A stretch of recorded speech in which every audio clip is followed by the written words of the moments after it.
bear. And I will share that in the early days, those of us working on this so-called area of environmental equity, from some of my own, at that time, water folks, the word was, what's the problem? This is inside EPA.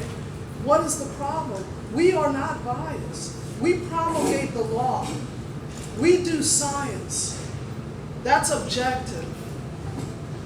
And I said, really? How long have you been with EPA? How long have you been in government? Who is at the table and who is not?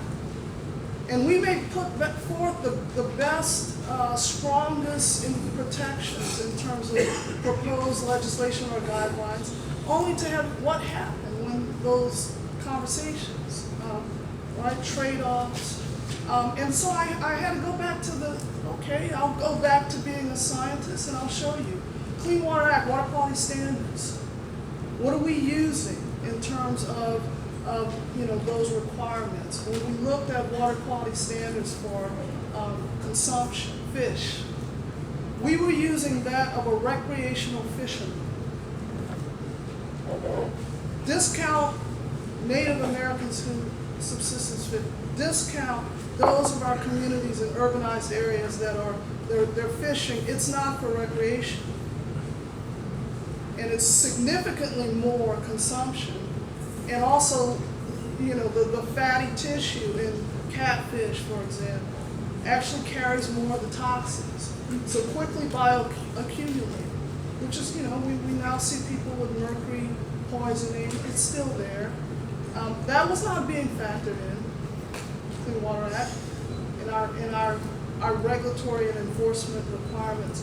So, I'll never forget that first thing I worked on, only as I sat in the room, reliving like so much of my life from different perspectives. Whether you're talking about those urbanized communities that were, it used to be the industrial age right here on the East Coast, and that's where the company's located, and then there was the ability to move. But for some, they were left with the waste. And then it was easier just not to see them. And, we're only as strong as our weakest link, right? Whether that's a person, a community, an ecological resource. I'm a big watershed person. But what water really gives us, and why I like to focus on places and watersheds, is it is our common legacy. We all have a right. We are stewards. We don't own. I hate when I hear water as a commodity. I worry about waking up and suddenly someone is charging some community who has been, particularly anybody but disadvantaged, as we pay $25 for that Apple phone card. We were just talking about that, right? I mean, how many times have we bought those gift cards, but people don't want to pay to protect those water resources? But it is a great way to bring us together. And I love the theme, so I sort of took a theme that I had been using, actually as I was still with EPA and starting to focus on net zero as well as circular economies. So, with these challenges, if we go into it with the idea of, as we create a solution, let's ensure that everyone can partake and have a job. A technology, look what happened with the solar industry. It was great, right? It's still great, but most people of color are not employed. So we have to actually go in with that level of consciousness. For all our communities, rural communities that have raw sewage, water supply systems that are I looked at one in West Virginia, 300 years old, a wooden tank. Should that be the case today? It's the 21st century. So, excuse me, but you're sort of allowing me to show how all of this comes together. Certainly in a scary, very scary picture, but also how we can look at it in terms of better solutions for the 21st century. As this new infrastructure money comes in, there has to be a grassroots integration into it. You hear $2 trillion, but no one's saying, well, so where's that going? That's on purpose, by the way.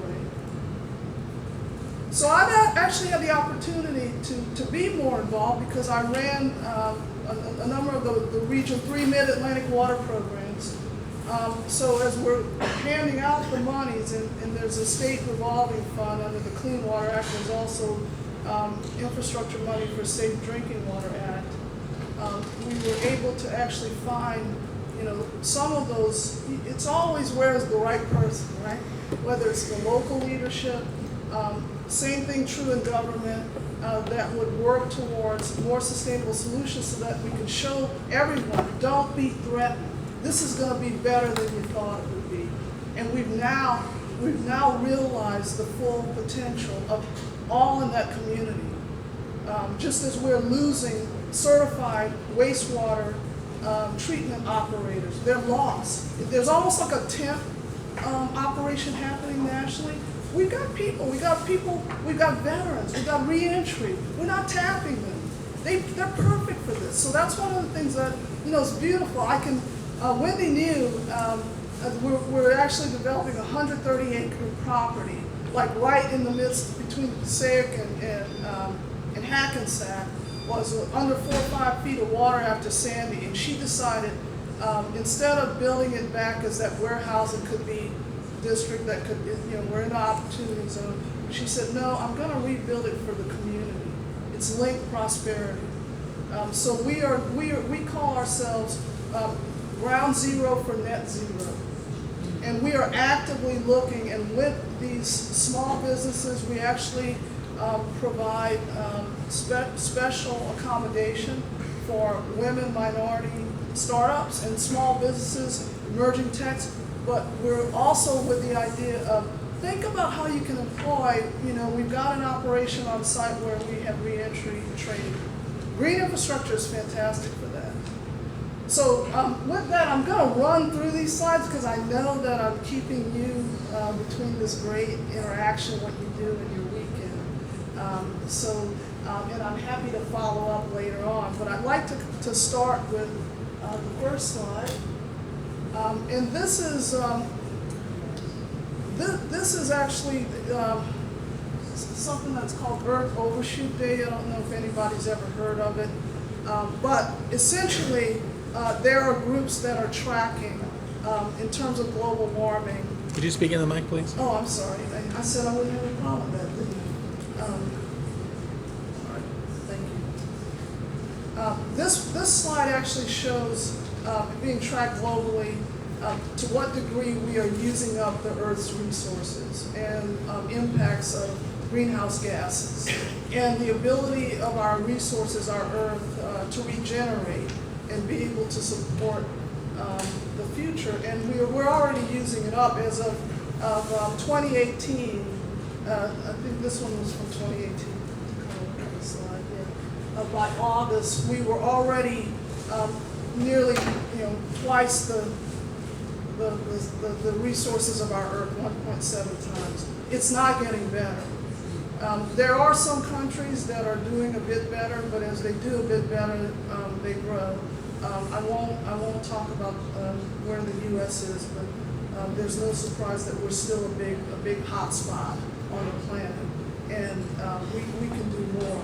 And in fact, urbanization has shown itself to be an upward trend. If you look at global stats and demographics, by the year 20, actually I think it's 2030, but certainly by 2050, when population has expanded significantly, we're going to be out of water.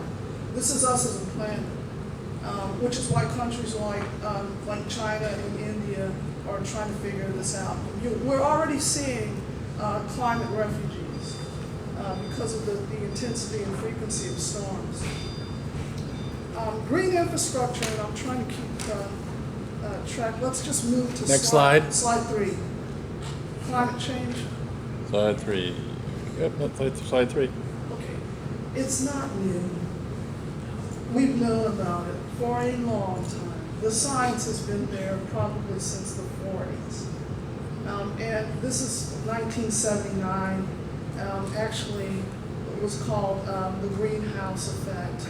And for those of you who weren't around, we actually had a ban on aerosol sprays, and things were moving in the right direction. Many grassroots groups campaigning, putting pressure on elected officials to make the right changes. Diesel fuels were significant impact, and we made major headway there.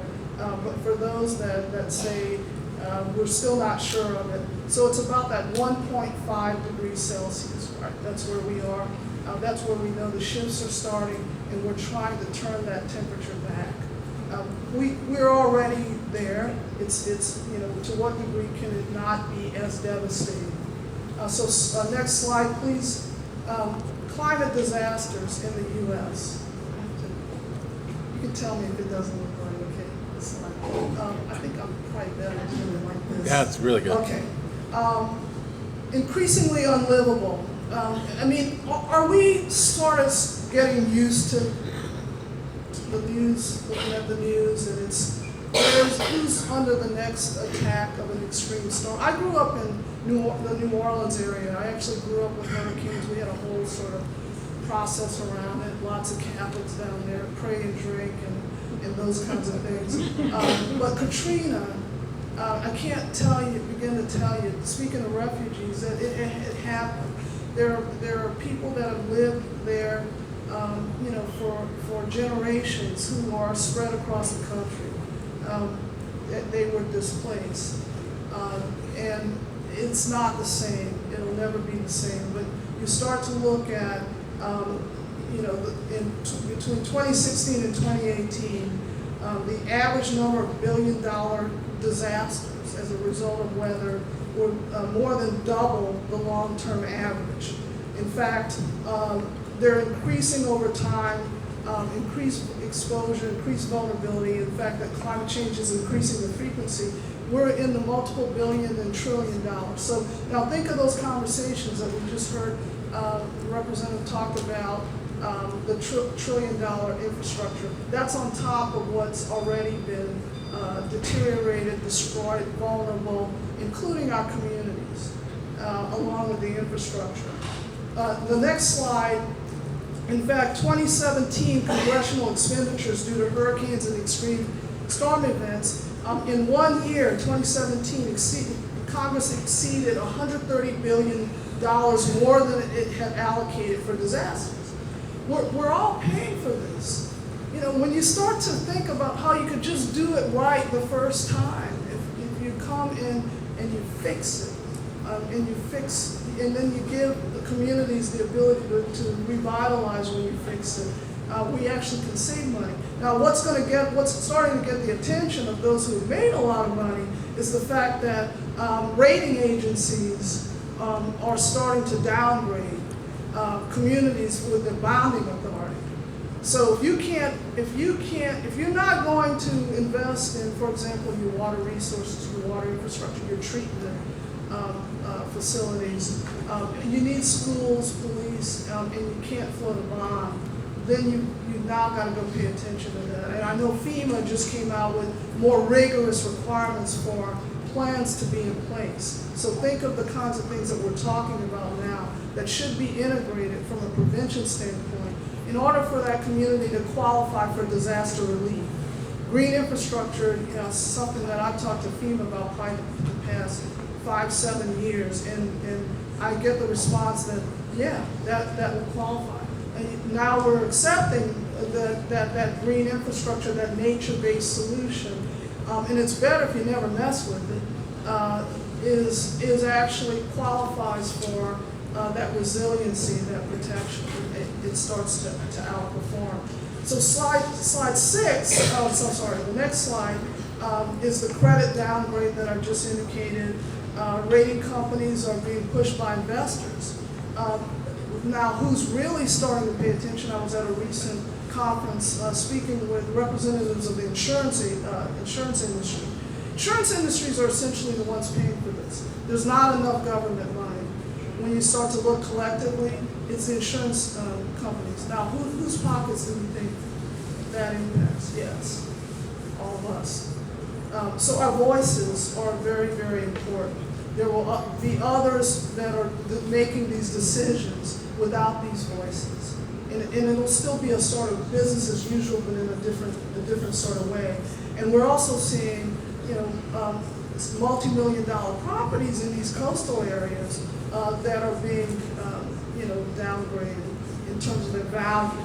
You start to look at North Carolina and Hilton Head and Miami and other areas, the shore, I'm sure, those properties are no longer worth, and it's almost happened overnight. I've talked to folks that have them. So honestly, I hate to say it, that, doing what is right for people in communities that have been left out, impacting their public health, should be the driver, and regulatory, right?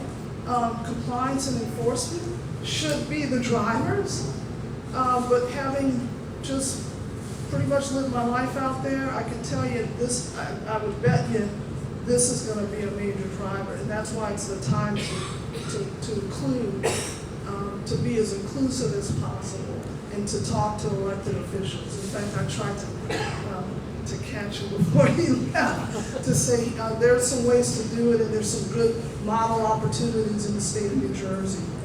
Next slide, in fact, Ellicott City, Maryland. Here's an example. Where does the money go? Ellicott, Maryland, if anybody's heard of it or seen the news, within a period of 2 years, 2016 and 2017, there were what are really 1,000 to 2,000 year storms, flood events. That's 100 and 500 year flood areas, and I don't know if everyone understands what I'm saying, but I'm basically saying never expected. Michigan, who would have thought? Areas that aren't even in a flood zone, deteriorated infrastructure, and our natural resources can't do what they really do the best. We have to bring them back. I just heard someone say, when people's public health are at risk, forget conservation. Now, you do tend to kind of react to that, right? Because you think of conservation groups, and you think, no, this is what we did in the first place. We fragmented everything so that it doesn't have its ability. We've destroyed our wetlands. I just saw a marine scientist put out a report in New York City that the last remaining wetlands, when Sandy hit, those last remaining wetlands did their best because they actually avoided over $600 million in what could have been impact. Okay, that's a business case for resiliency. As I said, we have a great opportunity now. The next slide, wildfire. Internet infrastructure. The internet is not free from being of concern in this age of infrastructure threats. It's also we're in the Internet of Things, and it's also prone. So I want to make sure no one thinks, it's all about some great infrastructure on the ground. That's how we do business.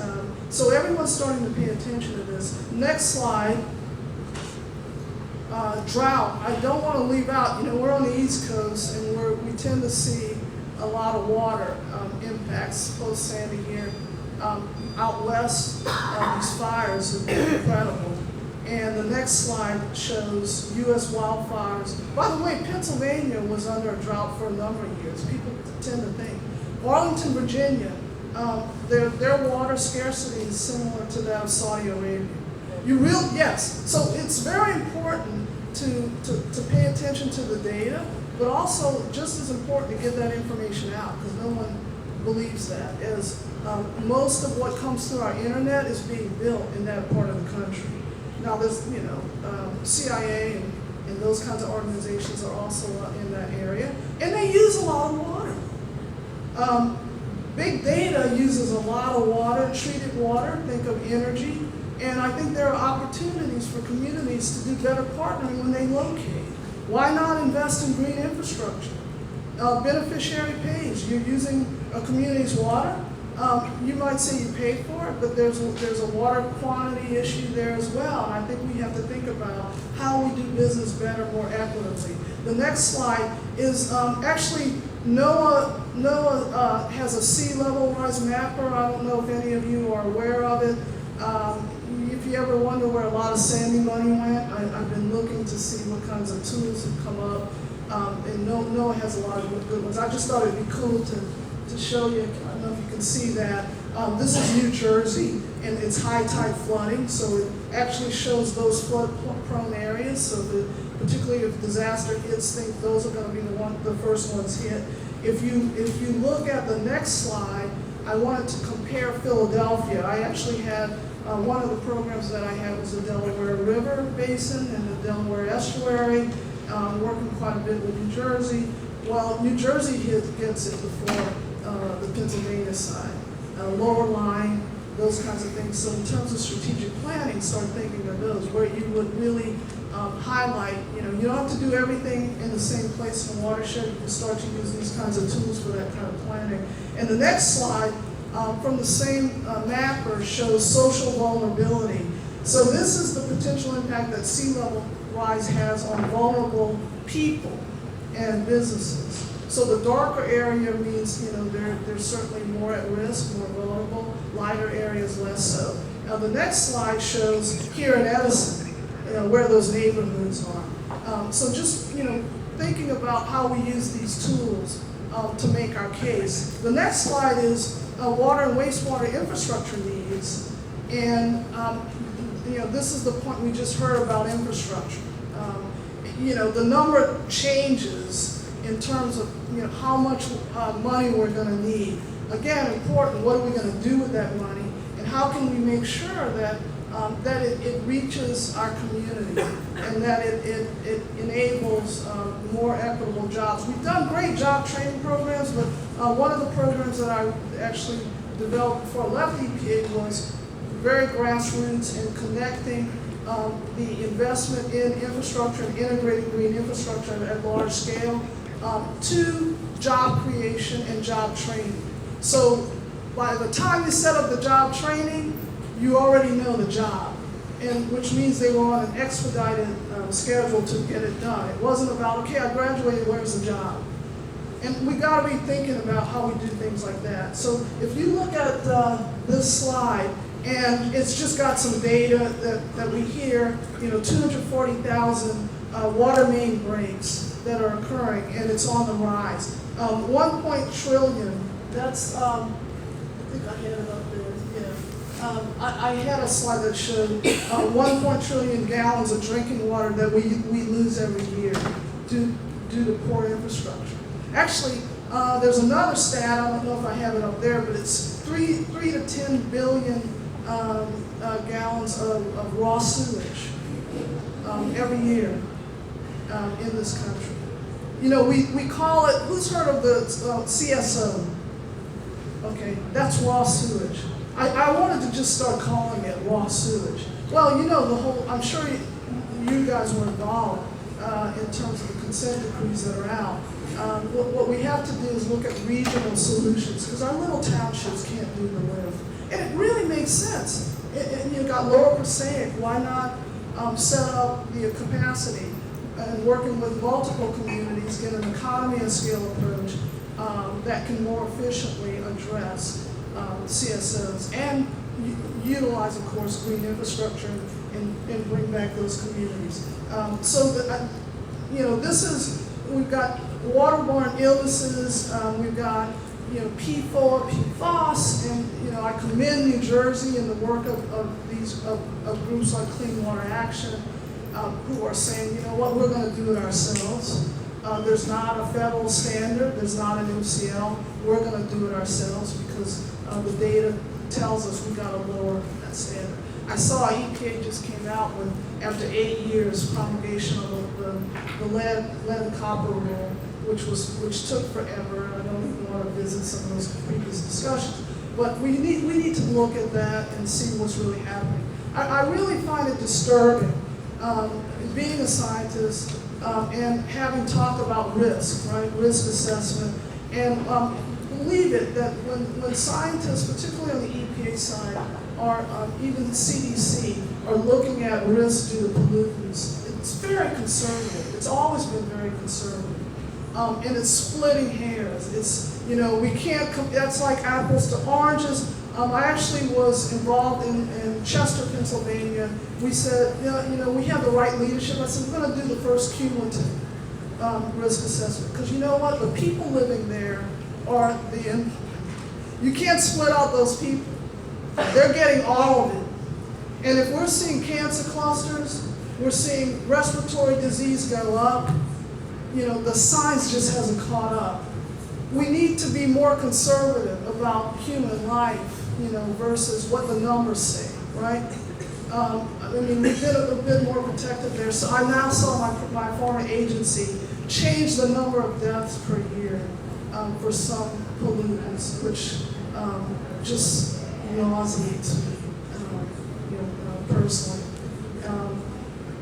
So we need, as I said, we need this kind of action. Next slide, stormwater systems. Of course, that number changes. It could be $200 billion. It's a lot. But again, the beauty of investing in sustainable stormwater infrastructure is you can solve your CSO problem, you can solve your resiliency and local flooding, which is what people care about. And the previous conversations that I've listened to, meet people where they are. When I started with EPA as an African American woman, I remember sitting there with my colleagues, and of course it's only me, and there was something called a Roper poll, and that's what EPA used. And it would rate demographics on how much they cared about the environment. So I would sit through meetings where we're going through, report after report saying, communities of color don't care about the environment. They were the Browns. The highly educated communities tended to be there were blues, blue-greens. I don't know, did anybody ever hear? Okay, probably dating myself, but I was very young when I started. And I remember thinking, no, we haven't done a good job helping them understand how it's impacting their lives. We haven't even talked to them, but we're already saying they don't care. And so that communication is important. Understanding different cultures is important. And as you said, working together on a project where you have a mutual goal, if it's for the local school, if it's because there's been local flooding and you're solving that together, that action actually speaks. And so that on-the-ground work is very important. The next slide, stormwater, fastest growing source of pollution. I don't need to tell you guys that. And the next slide, really, if you kind of go hit it twice, we from an engineering standpoint, whenever we built anything, it was about building everything on a slope. So it was about moving water away from our infrastructure, conveying it away. We did so good a job of that we had impervious surfaces that quickly flashed that water into our streams and flashed out our streams, which caused them to self-erode, which is why we have big water quality problems. So as we look at green and nature-based, blue-green, I'm hearing all kinds of terminology for it, it's to change that kind of design and actually look at capturing where it falls. I call it rainwater management. But to capture it where it falls and to manage it. And to manage it within a hydrologic cycle, whether that's to restore it, recharge groundwater, which has been subsiding and causing other kinds of problems, or to restore our streams, to give them the viability that they need. So green infrastructure, I was actually on the starting edge of that as well, and I just remember all the conversations about it doesn't work, it's not as good as gray. Look, no one's saying take away the gray. Look, Lord knows we've invested in our gray. We need to fix it, right? You fix it and you integrate, and you figure out how to drive better solutions in that whole process. So I don't, let's see, you can actually do the next click for that slide, which shows examples of green infrastructure, which, I'll commend New Jersey. I've seen, lots of work being done, Rutgers in the universities, Clean Water Action, New Jersey Futures. Now there's stormwater utility legislation. We've got to figure out how to get communities out, demonstrating how that can be done. I just worked with a bankrupt community, Chester, Pennsylvania, which is like a very, very typical environmental justice